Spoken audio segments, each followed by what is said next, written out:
Hello, everybody. I'm Dr. Randy Bach. I'm with the Newton Taxpayers Association, and thrilled to have part two, or deux, of our conversation with Mr. Bill Heck, late of Meinrad Corporation, hotelier, manager, businessman with financial sensibilities, and we are going to talk about the desire from Newton City government and perhaps some other people within Newton to have a tax override. What is it? What does it mean for us? Should we do it? Should we not? Why? Why not? Bill, would you like to add to your introduction? Sure. In looking at the thought of an override, there's some basic positioning that we have to do, and I think that is going to be well stated. If we could have slide number 1, we can get right into this. So there we go. Here we have some information that I think puts an override into perspective, and it's the basis on which we should focus our conversations about an override. Because the fact that there is an override means that the city is contending that it does not have enough money to get the job done. So let's look at what the city is supposed to be doing. We, the taxpayers, pay taxes, and we continue every year to pay taxes for schools and teachers and their administration, for police and fire services and city administration, for infrastructure of all sorts, streets, sidewalks, for parks, for sustainability, for trees, for senior services, and more things. The list does go on. Overrides, by their definition, mean that the city can't pay for this. And it also means that we must pay for these things again. Because we pay taxes, and taxes have budgets, and budgets mean that we are provided certain things within the argumentation process of a budget, meaning there should be ranking of every element that we are going to have money spent on. And ranking is the way we understand which things are more important than other things. We all know, no matter how much money there is, we cannot do everything. Mm-hmm. And that's why it's a debate. That's what the city council should be doing and the school committee should be doing. And then there should be a budget that says this is what we're going to spend and this is what we're going to get. But I think the reality is that when the city, so to speak, claims it does not have enough money, what actually has happened is that the city spent the money on other things and has not maintained focus on the core services that the city administration and the school administration should be providing. Right. So I'm going to interrupt slightly. Yes. We spoke earlier today and last month, which I recommend you look at as well if you can online. It's a little bit of a bait and switch, it seems, that the city has, it's kind of like when you have kids, you want them to eat the dinner first, then they go to dessert. A lot of times it seems that dessert gets given, and then it turns out they don't have enough money or food to present dinner. And so it's like, oh my God, you don't have your essentials, your meat and whatever else you want to have in your dinner, and then we're going to ask for extra for that, when it should have been the other way around. It seems like the dessert is the extra. And there are a number of extras. We've recently purchased Webster Woods. I just got a thing in the mail recently about the Gath pool. That's my local country club. Well, I don't live too far from it, so you can see me there in the summer. But there's a pool there, and there's some rationale for having a new pool there. I mean, the pool seems fine. The place is a little rudimentary in the locker room, but all of a sudden $6 to $8 million, and when they have the hyphen there, $6 to $8 million, it's always going to be $10 or $12 million, but that's another story. A $10 million here, $16 million for Webster Woods. There's all these projects that seem nice, and it's great if you have the money and cash available, but those things get spent, those are part of the budget, then it's like, oh, now we don't have money for schools. So I'm going to hand it back to you, but that's my little take on the thing. Well, that's a very good point that you bring up, because with much that I have read and with people with whom I have discussed the override, they're quick to point out that the mayor and the administration and the council have spent some significant amounts of money. Webster Woods comes to mind immediately. The senior center comes to mind immediately. And there are other things that have been funded and are funded out of operations. And now we are told that in order to maintain the schools as the city and the administration would like to see them maintained, it takes more money. And people I talk to call this a bait and switch, where if it were put on to an override question, would we buy Webster Woods, and would the public be able to vote on That's this? a really excellent point. So the question would be to flip the menu around. Correct. And put dessert at the bottom of the menu, and put the main courses at the top, so that you already paid a certain amount, say, almost like a prefix dinner. You have a number of things that you can get, and then there's always some things else, like if you want to add lobster to your hamburger or whatever, it's a little bit extra, but you can have the basics, and then you could vote on the other aspects. I think that's a really interesting point. If the city wanted people to get these extra things like Webster Woods and the senior center, the Gath pool, whatever, maybe they can afford it, maybe they can't. But this is going to come up in your next slide. But Newton has more money now than it's ever had before in terms of revenue, and yet there would seem to have been very little preparation for potential bad times. It seems as if everything got spent on the presumption there's always be more. But now we're heading into a time of for relatively recently, the last few decades, record inflation. And this is going to, I'm sure it's going to lead to the question that, we can't run the schools for the same amount anymore. We're going to be paying more in heating bills and so forth. We have to raise the taxes for that. That's going to be around the corner. Just you watch. But in the context of our having, inflation expenses as taxpayers, citizens and homeowners and so forth, I'm wondering whether you might address some of those issues, like how Newton prepared for this, whether they've had enough, as it were, and how this compares to other towns perhaps as well. Well, the way to look at this is for the past 5 or 6 years, there's been very low inflation, and Newton has assessed taxes to the full extent that they can, which would have been above inflation levels. So Newton should have been preparing for bad times in the future. Mm-hmm. And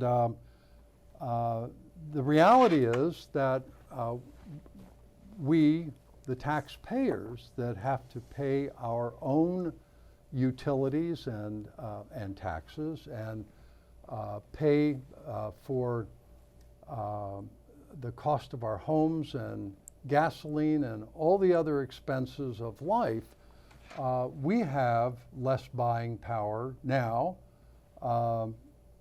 than we did a year ago. And this is directly attributed to the administrations that we elect into office and what they choose to do and how they choose to do it, and this is the outcome. So we are going to live through this. For government now to come back and say they want more money, I think is very shallow. Right. I think it's a very, very shallow argument, right. And it's very out of touch. So I'd like to bring up your slides, but I don't want to. I'd like to have the conversation as well. So maybe we can just show the slides for maybe 10, 20 seconds each while we talk, and then we'll come back to them. So why don't we go to slide number 2? Sure. So these are some of the points we've been making. They're not only just the fact that Newton kind of hews to the upper limit. They hew to the tax ceiling all along, which goes up 2.5% every year, according to Prop 2.5. They have, in the last 20 years, which I looked at recently over inflation numbers, 2.5% per year is about 10% higher over the last 20 years than actual inflation would have raised prices up. So they basically got to grow government about 10% more than they would have, even if they had just hewed to inflation numbers. So the government is growing, relatively speaking, you know, and that's along with higher tax revenue and more things being built in Newton on top of it. So they have more revenue, but that's not even enough. Would you like to? Well, let's talk about the revenue. Indeed, Newton has more money now than it has ever had in the past. And my feeling is enough's enough. If you're going to confront a city administration that will just simply say, well, we just never have enough money, well, tough. I mean, that's the way the world is. No one ever has all the money. But you got enough. Enough's enough, and you need to manage with that like anyone manages with a limited amount of money. All right, I don't care how much it is, it's limited. Yeah, fair enough. So let's go to slide 3 briefly.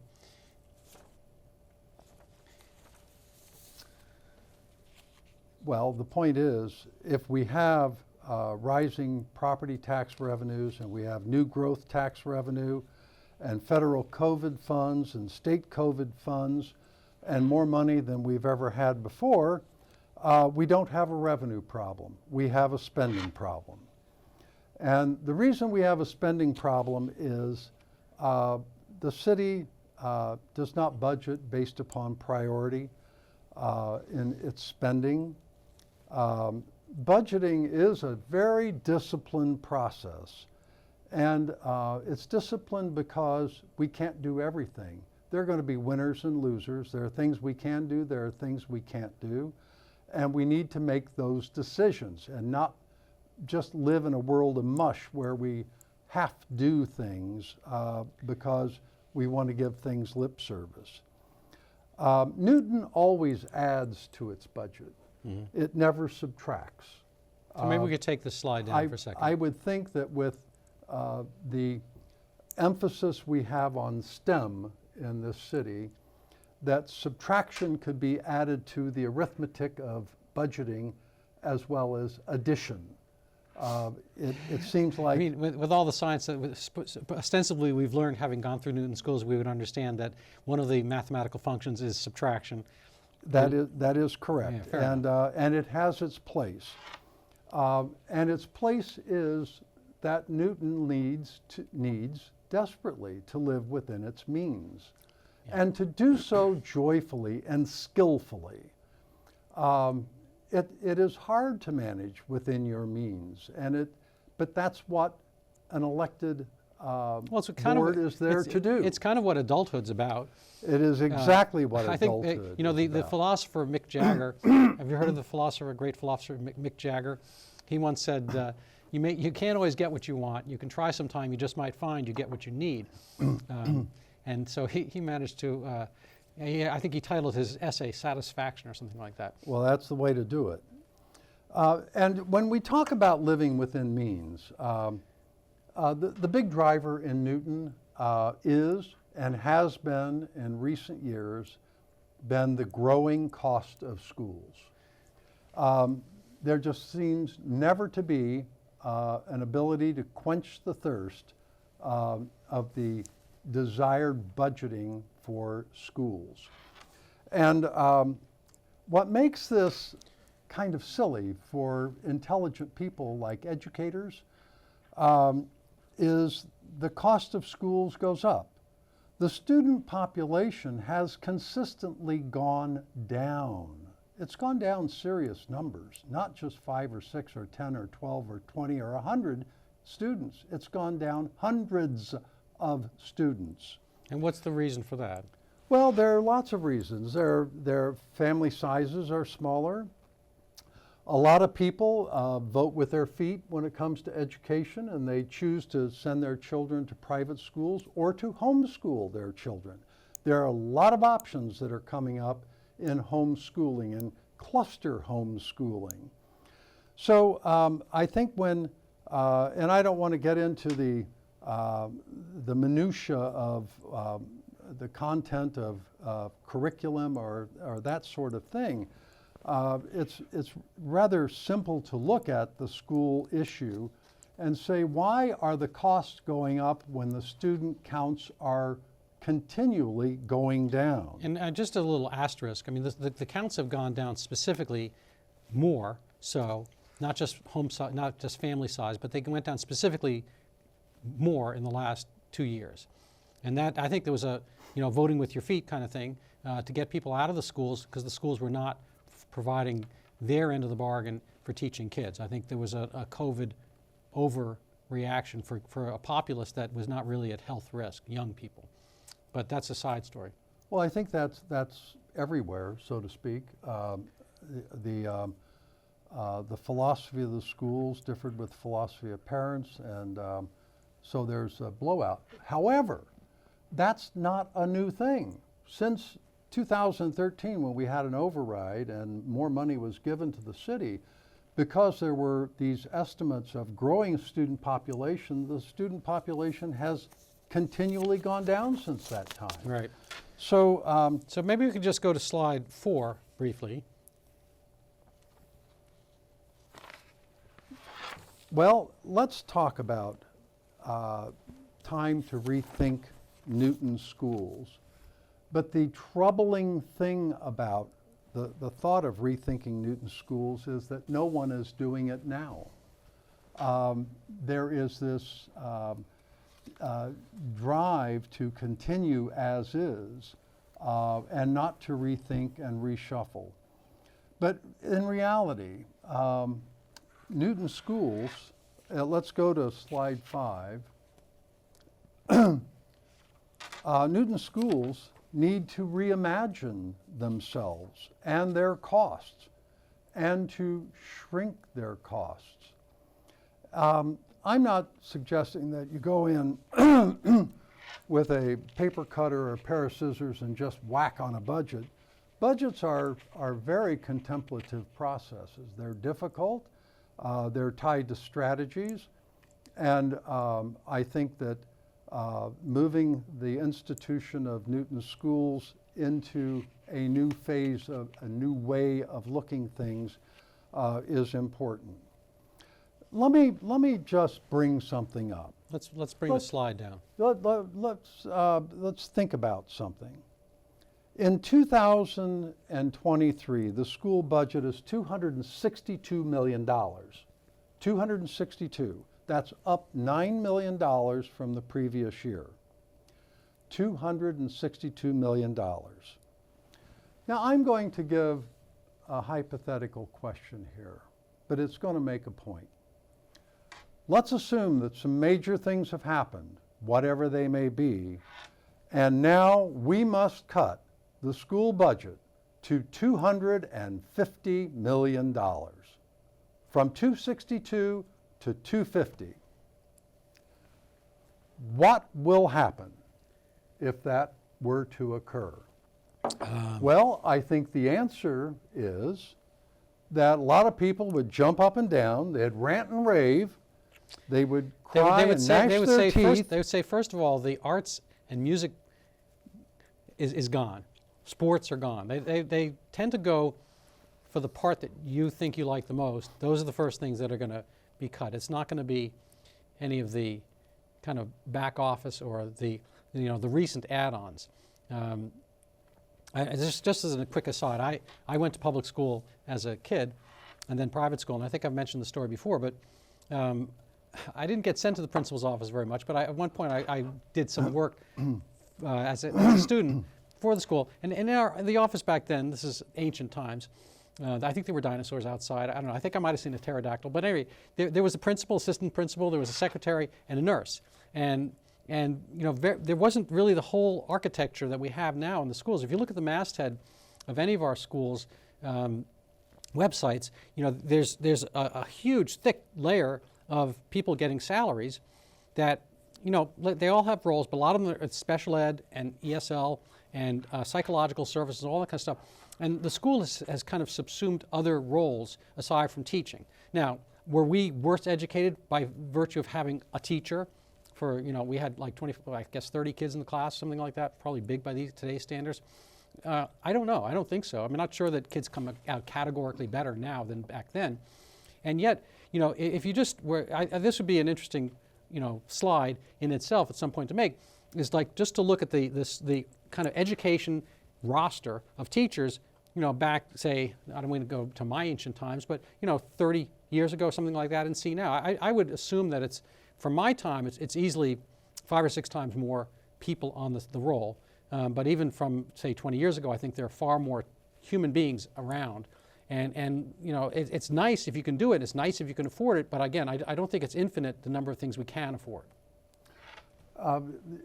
Pictures are worth 1,000 words. I saw a picture of one of the elementary schools that was taken from the look of the cars. It looked like back in the 60s at some time. And there were a few cars around this school, and it was during school time. And then I saw a picture that was taken a few years ago around that same school, and it looked more like Muzzy Ford when it was in business than it did a school. I couldn't believe the number of cars, and those cars are, of course, tied to people who work in that building. Right.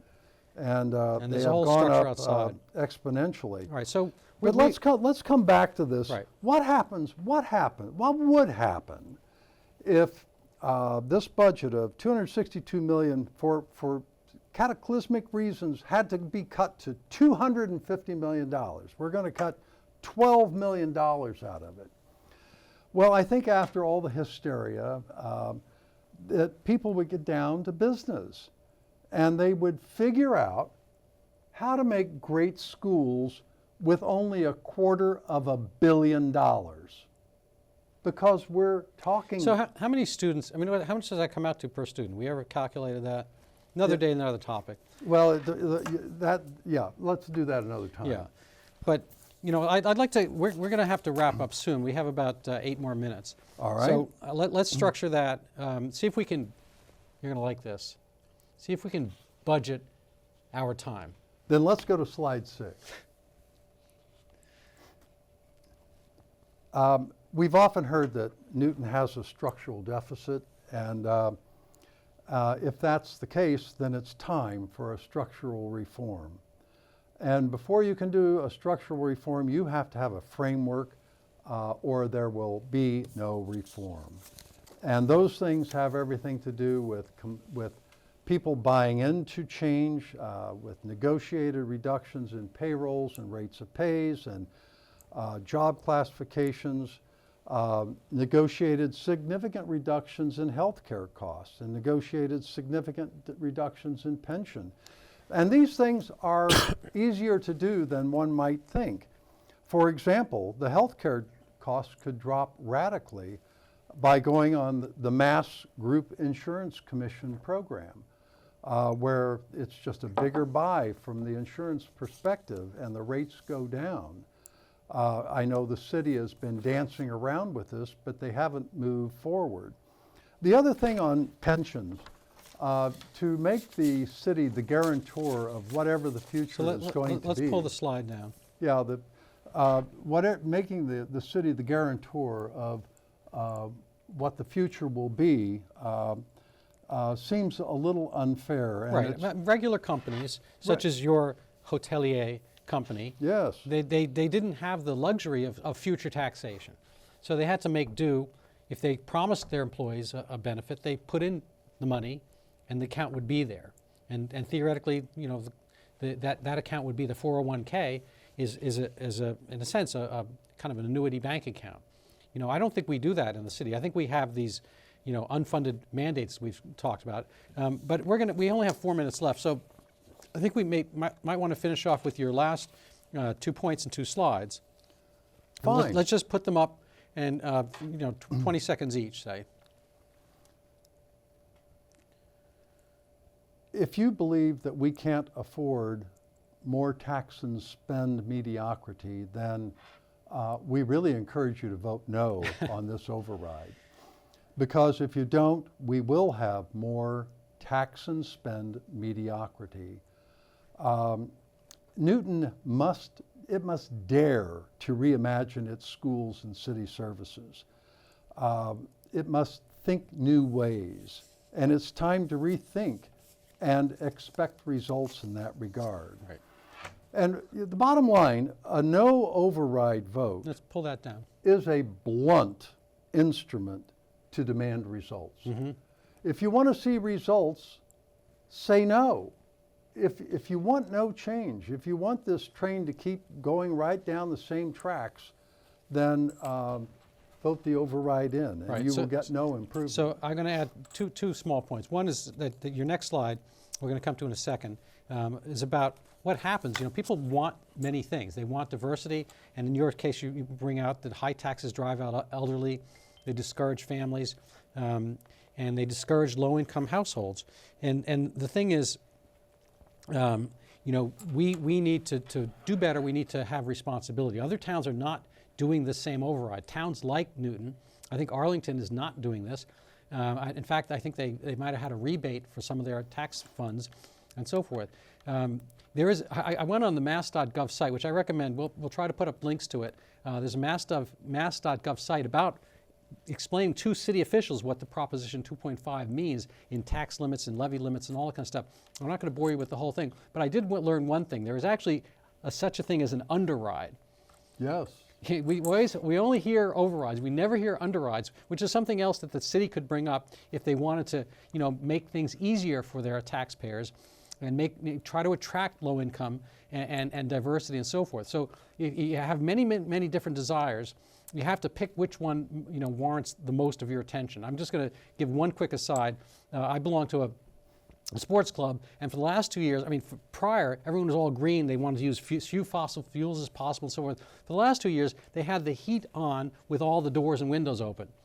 You know, so they're running their fossil fuel in the winter to heat the environment, which they theoretically want to save, but they have it on turbocharge because they're worried about a virus. So again, these are conflicting interests. You have to kind of pick a lane and decide which one you want to do. If you want greater diversity, if you want a cohesive city that has fiscal responsibility, is going to carry into the next generation, then you have to, in our view, vote no on the override and try to help us out at Newton Taxpayers Association. We're on Facebook. Give us your name, number, and we'll try to help you organize the next pathway towards a more responsible city. Bill, last word? I would say we look forward to the city administration and the council and the school committee rising to the challenge of presenting quality at a really decent price. That's the goal of the taxpayers. That's what we want. Well, thank you, Bill. And you know, please contact us and follow us up with the Newton Taxpayer Association on Facebook, and we'll try to make some other links for you shortly. Thank you so much.